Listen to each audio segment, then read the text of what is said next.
These earrings are a little bit of an experiment. They're leftover little bits from some painted watercolor paper that I painted with acrylic yesterday on my art Zoom call with my sister.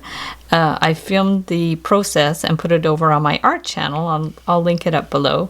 So basically I varnished it with a bit of lacquer. You can use clear nail polish or resin, and I did a little zigzag. So I'm just using 22 gauge wire, and I'm just gonna go ahead and do sort of a back and forth thing, like a wave type thing. I originally tried it with loops, like little loops, and it didn't work so well, but it seems to work quite well with this. So you need about 15 of the little bumps, and we're just going to spread them at the bottom so we have one sticking out a little bit, and we're going to stick the piece right there at the bottom. So just try to get it right in there.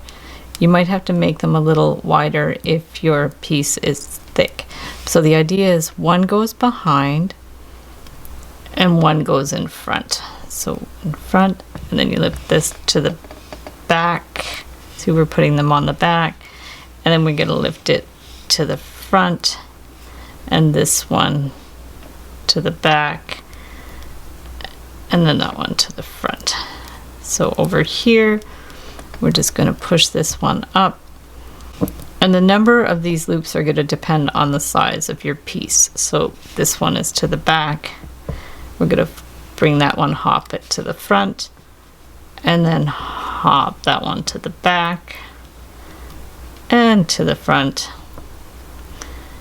and to the back. So I made a few too many, but that's okay. We're going to bring this one to the front.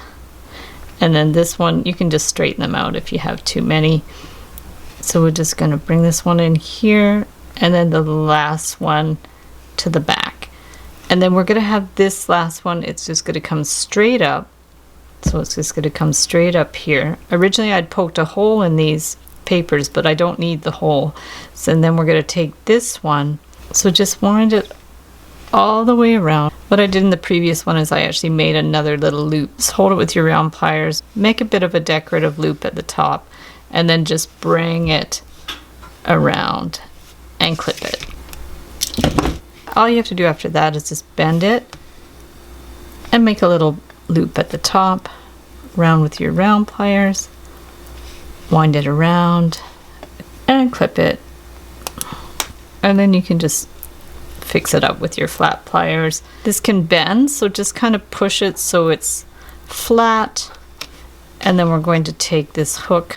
I just made this hook out of wire. I'll link up the video below on how to make your own earring hooks. Slide it on there, close it up, and there you have your super funky one-of-a-kind painted earrings.